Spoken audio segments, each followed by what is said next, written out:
there's no change. I'm so sorry. Please don't leave me, baby. Not yet. The security guard grabbed Simon Smith by the collar and dragged him across the polished marble floor like he was a bag of trash. "I told you once already," the guard said through his teeth. "Get out!" Simon's sneakers squeaked against the floor. His left shoe had a hole near the toe, and the cold from the lobby seeped straight through his sock. He didn't fight back. He'd learned a long time ago that fighting back only made things worse. "Please," Simon said. "I just need to see her. I can help." The guard shoved him through the revolving door so hard that Simon stumbled down the 3 stone steps outside and landed on his hands and knees on the sidewalk. His palms scraped against the concrete. Little dots of blood appeared on his skin. Behind him, the guard dusted off his hands and went back inside Dellington Tower like nothing happened. Miss Simon sat on the cold Chicago sidewalk and looked up at the building. 62 floors of glass and steel. The name Dellington was stamped across the top in gold letters so big you could see them from 3 blocks away. Inside that building, somewhere on one of those floors, a girl was dying. And Simon was the only one who could help. But nobody would listen to him, because Simon Smith was a 14-year-old kid from the South Side with holes in his shoes and nothing in his pockets.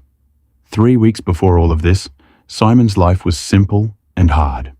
He lived with his grandmother, Miss Ruthie, in a small apartment on 63rd Street. The hallway always smelled like somebody else's cooking, and the elevator had been broken since before Simon was born. They lived on the 5th floor. Miss Ruthie was 71 years old and still worked 2 jobs. And she cleaned offices downtown during the day and folded laundry at a hotel on Michigan Avenue at night. She never complained, not once. She just told Simon the same thing every morning before he left for school. "You got a gift, baby.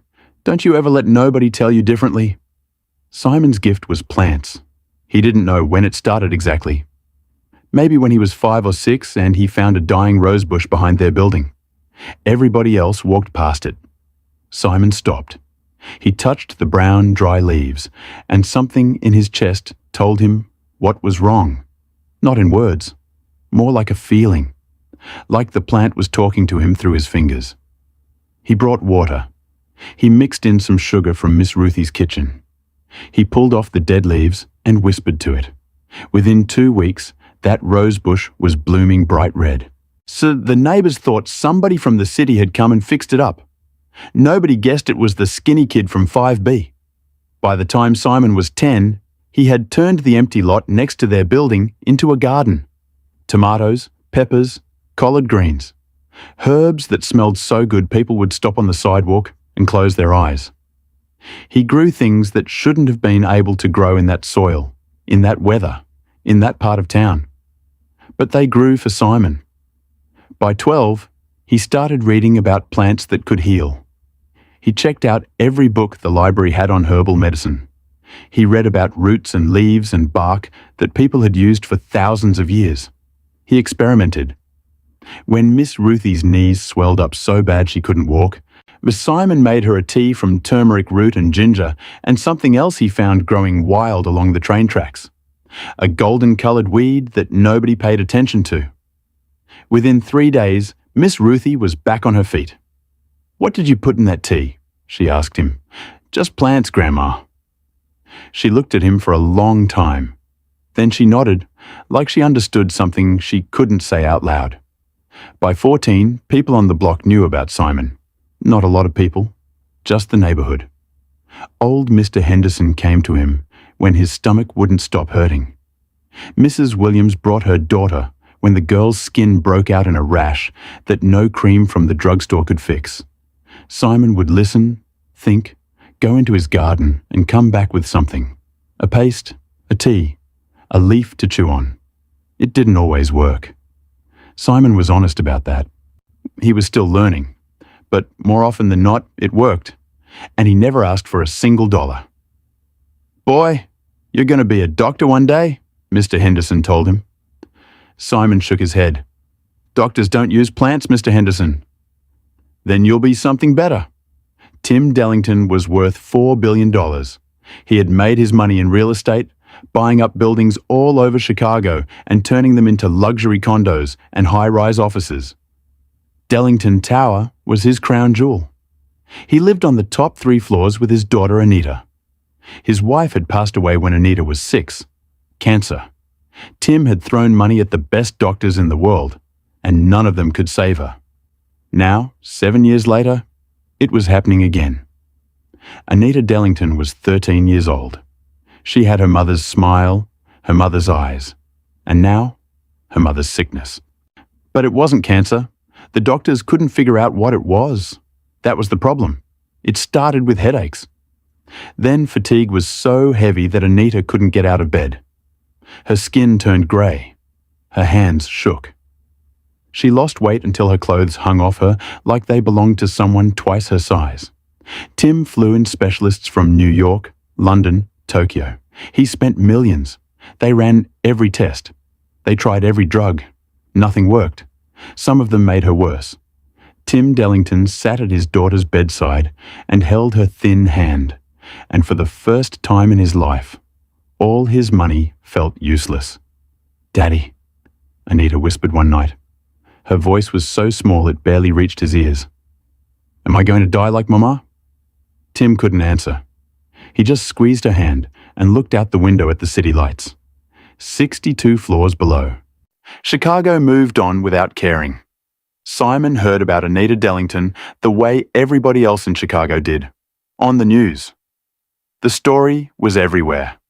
Billionaire's daughter struck by mystery illness. The world's top doctors can't find a cure. Tim Dellington offers a $10 million reward for anyone who can save his child. $10 million. Simon didn't care about the money. He sat on his bed in his small room and watched the news clip on his cracked phone screen, and he felt something. That same feeling he got when he touched a sick plant. A pull in his chest. A knowing. He watched the interview with the doctors. They described her symptoms. The headaches, the grey skin, the shaking, weight loss, the way her body seemed to be shutting down from the inside, but they couldn't find a virus or bacteria or any known disease. Simon paused the video. He sat there for a long time, thinking. Then he got up and went to his garden. He walked through the rows slowly, touching leaves, crouching down to smell the soil. He stopped at a plant in the far corner. It was something he'd been growing for almost a year now. He'd found the seeds in an old book from the library, a book about traditional African medicine that was so old the pages were yellow and crumbling. The plant had dark green leaves with silver veins, and when you crushed a leaf between your fingers, it smelled like rain. Simon had never found a use for it. Until now. He stood there in his garden with the cold Chicago wind biting his neck, and he knew. He didn't know how he knew, but he knew. The first time Simon went to Dellington Tower, he walked through the front door like he belonged there. He got about 10 steps inside before the security guard stopped him. "Where do you think you're going?" Simon stood straight. "I'm here to see Mr. Dellington, about his daughter. I think I can help." The guard looked at Simon. I looked at his old jacket, his worn-out shoes. His backpack was held together with duct tape. The guard didn't even try to hide his expression. "Kid, get out of here." "But Now." Simon left. He came back the next day. Different guard, same result. The day after that, he tried a side entrance. A woman at a desk called security, and they walked him out. The fourth day, he wrote a letter. He explained everything. His experience with plants. What he thought might be wrong with Anita. What he thought might help. He put the letter in an envelope and gave it to the front desk with Anita's name on it. He watched through the glass doors as the receptionist looked at the envelope, looked at Simon, and dropped it in the trash can under her desk. That was the day the guard grabbed him by the collar and threw him out onto the sidewalk. Simon went home that night with scraped palms and a bruised knee. Miss Ruthie saw the scrapes and her face went hard. "Who did this to you?" Simon told her. He told her everything. About Anita Dellington. About the plant. About knowing he could help. About how nobody would let him through the door. Miss Ruthie listened. She didn't interrupt. When he was done, she sat down in her chair by the window and was quiet for a long time. "You sure?" she finally asked. "Are you sure you can help that girl?" "Yes, ma'am." "Then we'll find a way." The way came through a woman named Denise Carter.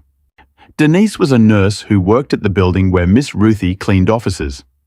They'd been friendly for years, talking during breaks, sharing stories. Denise happened to mention one evening that her cousin was on the housekeeping staff at Dellington Tower. Miss Ruthie almost dropped her mop. "Your cousin works there? In the building?" "Yeah, why?" Miss Ruthie told her about Simon. Denise listened with her arms crossed, looking doubtful at first. But Miss Ruthie had known Denise for 8 years, and Denise had seen what Simon's tea did for Miss Ruthie's knees. She'd tried it herself when her back was acting up. "I'm not saying he's magic," Miss Ruthie said. "I'm saying he knows things about plants that grown doctors don't know. And that girl is dying, Denise. If there's even a chance—" Denise made a phone call. Her cousin, a woman named Patrice, was nervous. She could lose her job. But she agreed to get Simon inside, just once, just for a few minutes. It happened on a Thursday night at 11 o'clock.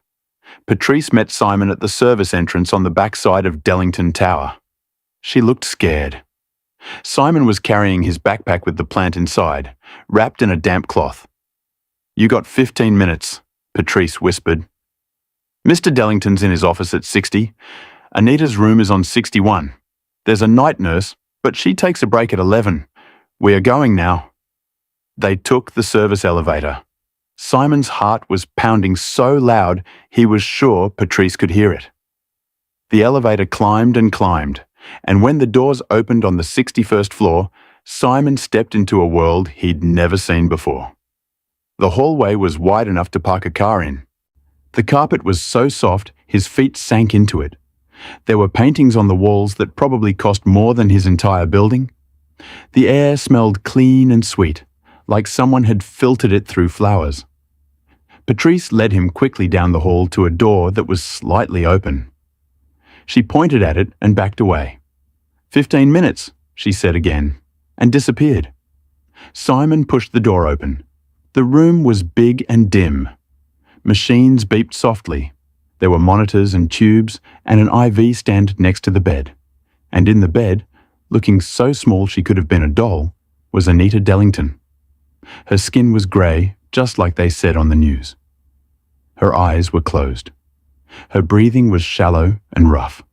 Simon could see the veins in her hands, dark against her pale skin. He moved closer. He stood next to her bed and looked at her for a moment. Then he closed his eyes and placed his hand gently on hers. The feeling hit him like a wave. It was the same thing he felt with his plants, but stronger. So much stronger. He could feel her body struggling. He could feel something wrong, deep inside, like a plant that had been poisoned from the roots. He opened his backpack and pulled out what he'd brought. The plant with the dark green leaves and silver veins. He had prepared it that afternoon. Crushed the leaves into a paste, mixed it with honey and warm water to make a tea. He poured it from a small jar into a cup he'd brought from home. He lifted Anita's head gently and brought the cup to her lips. She was barely conscious, but her lips parted, and she swallowed. 1 sip, 2 sips, 3. Simon set her head back down on the pillow. He placed a single fresh leaf on her chest, right over her heart. He didn't know why. He just knew. He was standing there with his eyes closed and his hand on her forehead when the door slammed open and the lights came on. Tim Dellington stood in the doorway. Behind him were 2 security guards and the night nurse. "What the hell is going on?" Tim shouted. The guards rushed in and grabbed Simon. They pulled him away from the bed so hard his backpack fell to the floor and the jar of tea shattered. "He's the kid from downstairs," one of the guards said. "The one who kept coming around. I don't know how he got up here." Tim looked at Simon with eyes full of anger and fear. "What did you give her? What did you do to my daughter?" "It's medicine," Simon said. His voice was calm. even though the guards were gripping his arms so tight it hurt. From a plant. It's going to help her. Call the police, Tim said, and get the doctors up here now. If he poisoned her... I didn't poison her. I'm trying to save her. Tim stepped closer. He looked down at Simon, this skinny 14-year-old kid with duct tape on his backpack and a hole in his shoe, and his lip curled. You? Save her? The best doctors in the world can't help my daughter, and you think you, some kid from the streets, you have the answer? Simon looked Tim Dellington straight in the eyes. Yes, sir, I do. Tim turned away. Get him out and find out how he got in. The guards dragged Simon out. Downstairs, the police were called.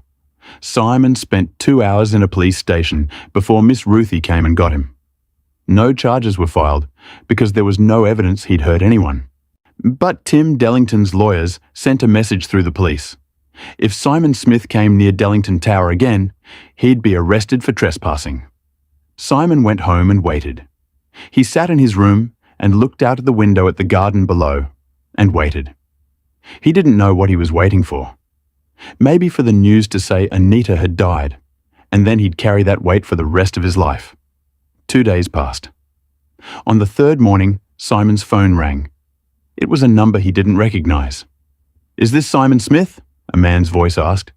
Yes. This is Dr. Reginald Harper. I'm the lead physician for Anita Dellington. I need you to tell me exactly what you gave her. Simon's chest tightened. Is she okay? There was a pause. Then, she's improving. For the first time in 4 months, her vitals are moving in the right direction. Her color is coming back. She ate breakfast this morning. The tests we ran show that whatever was attacking her system is retreating. We need to know what was in that tea. Simon sat down on his bed. His hands were shaking. It's a plant, he said. I can bring you more. They didn't send a car for him. No one came to the door. Dr. Harper gave Simon an address, a medical office on the north side, and Simon took 2 buses to get there. When he arrived, Dr. Harper was waiting. He was a tall, serious man with glasses and a white coat. He looked at Simon the way everyone looked at Simon at first, with doubt. Simon opened his backpack and took out the plant. He explained what it was, where he'd found the seeds, how he'd grown it, what he'd read about it in the old book. Dr. Harper listened, took notes, and sent the plant to a lab. The lab results came back in 48 hours. The plant contained compounds that none of the scientists had seen before. Compounds that seemed to target the exact type of cellular breakdown that was killing Anita. It wasn't a miracle. It was science.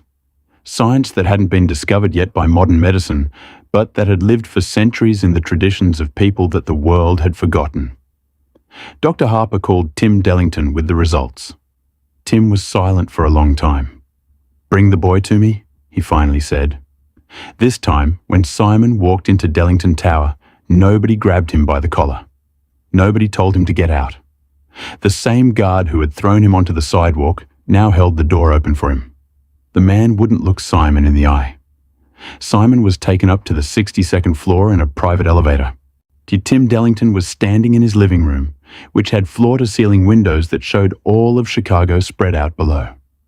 The lake, the skyline, the neighborhoods, everything Tim Dellington owned, and everything he didn't. Tim looked at Simon for a long time without speaking. His eyes were red. He hadn't been sleeping. They told me you came 4 times, Tim said. They told me you wrote a letter, and every time we threw you out. Simon said nothing. If we had listened to you the first time, Tim said, his voice breaking, she wouldn't have suffered those extra weeks. She's getting better now, Simon said. That's what matters. Tim sat down heavily on a leather couch that cost more than everything in Simon's apartment combined. He put his head in his hands. Why? He asked. You don't know us. You don't know my daughter. Why did you keep coming back? Simon thought about it. Because she was sick, and I could help. That's enough reason. Over the next 2 weeks, Simon visited Anita every day. He brought fresh batches of the tea, He prepared different strengths as she got stronger. He sat by her bed and they talked. She was quiet at first, tired and shy. But slowly she opened up. "You really grew that plant yourself?" she asked one afternoon. "In a lot behind my building. It's not much, but things grow there. Can you teach me? When will I'm better?" Simon smiled. "Yeah, I can teach you." Anita smiled back. It was the first time she'd smiled in months. Now, here is the part of the story where things changed. Not just for Simon, but for everybody who had looked at him and seen nothing. Tim Dellington held a press conference. So every news camera in Chicago was there, and some from around the country. Tim stood at a podium with his daughter beside him, standing, breathing, alive. And he told the world what happened. He didn't sugarcoat it. He told them about Simon coming to the building. He told them about the guards throwing him out. He told them about the letter in the trash. He told them about finding Simon at Anita's bedside and having him removed by security. And he told them how that same boy, that same kid everyone dismissed, had saved his daughter's life when no one else could. Then he brought Simon to the podium. Simon stood there in his best shirt, which was really just his cleanest shirt, and looked out at all those cameras and lights. Miss Ruthie was in the front row, crying and trying not to. "I don't have a speech," Simon said. "Mom, I just want people to know that it doesn't matter where you come from. If you know something is right, you don't stop. Even when they throw you out. Even when they don't believe you. You keep going." The room was silent for a moment. Then someone started clapping. Then everyone was clapping. Then they were on their feet. Tim Dellington did something nobody expected. He didn't just write Simon a check for the $10 million reward, though he did that too. He set up a foundation, the Simon Smith Foundation for Plant-Based Medicine. He funded a full laboratory, hired researchers, and put Simon at the center of it. Not as a mascot, not as a feel-good story, as a partner. He also bought the empty lot next to Simon's building, cleared it, and built a proper greenhouse and community garden. A real one. And with irrigation and lighting and everything Simon needed to keep growing. He paid off Miss Ruthie's apartment. Then he bought her a house. Nothing crazy. A 3-bedroom in a quiet neighborhood on the south side with a yard where Simon could plant whatever he wanted. Miss Ruthie stood in the kitchen of that house and cried so hard she had to sit down. "You earned this, baby," she told Simon. "Every bit of it." The $10 million went into a trust fund for Simon's education and future. Simon didn't touch it. He didn't need to. What he needed was already growing in the soil. But the revenge, the real revenge, wasn't the money. It wasn't the foundation, or the house, or the press conference. The revenge was quiet. It happened in small moments that most people never saw. It was the security guard who had thrown Simon onto the sidewalk. The man showed up at the community garden one Saturday morning. He stood at the gate for 20 minutes before Simon noticed him. The man's name was Gerald. He had a daughter Simon's age. He stood there with his hat in his hands and his eyes on the ground. "I'm sorry," Gerald said. "I was wrong." Simon handed him a pair of gardening gloves. "You ever grown tomatoes?" Gerald looked up. "What?"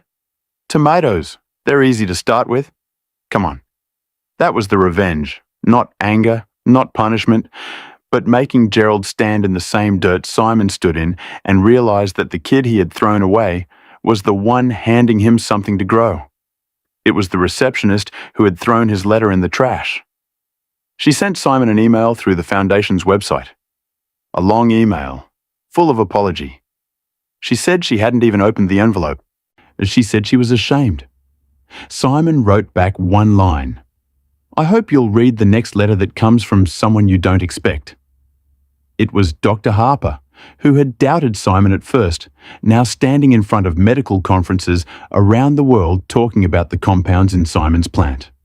When reporters asked where the discovery came from, Dr. Harper didn't take credit. He said, "A 14-year-old kid from the south side of Chicago grew it in a vacant lot. And he knew what it could do before any of us did." It was Tim Dellington, one of the richest men in the country, sitting on an overturned bucket in Simon's greenhouse on a Wednesday afternoon, asking Simon to explain how plants talk to each other through their roots. Tim, who owned buildings worth hundreds of millions of dollars, listening to a kid with dirt under his fingernails like he was the most important person in the room. Because he was. Anita recovered fully. By the next spring, she was back in school, back on her feet, and spending every weekend at Simon's garden. She was terrible at gardening at first. She overwatered everything. She pulled up plants thinking they were weeds. Simon was patient. He showed her how to listen to the soil, how to feel what a plant needed. "You really talk to them?" she asked once, watching Simon whisper to a row of seedlings. "I don't know if they understand the words," Simon said, "but they understand the attention." Anita kneeled down next to him and whispered to a seedling. Nothing happened, of course. She laughed. Simon laughed too. "Keep trying," he said. "It took me years." They became friends. Real friends. Not the kind that exists because of money or guilt or news cameras. The kind that exists because two people see each other clearly. She saw the boy who wouldn't quit. He saw the girl who wanted to learn. That was enough. The last part of this story isn't about Simon becoming famous or rich or winning any award. He did all those things eventually, but that's not the point. The point is what happened on a Tuesday evening in October, almost a year after everything. Simon was walking home from the garden. The sun was going down, turning the sky orange and purple over the south side. He passed the spot on the sidewalk outside Dellington Tower, where he'd landed on his hands and knees that day. The scrapes had healed a long time ago, but he still remembered the sting. He stopped and looked at that spot. Then he looked up at the building. 62 floors, gold letters, all that glass reflecting the sunset. He didn't feel anger. He didn't feel bitterness. He felt something else. Something he couldn't quite name. It was close to pride, but deeper. It was the feeling of knowing that he had been right, that he had known something true, and he had held on to it even when the whole world told him to let go. Simon kept walking. He had seeds to plant in the morning. There were always more seeds to plant. Behind him, the city stretched out in every direction. Millions of people, all of them carrying something, a gift, a dream, a knowing that somebody else might throw away. Simon had learned the most important thing a person can learn. Never let them.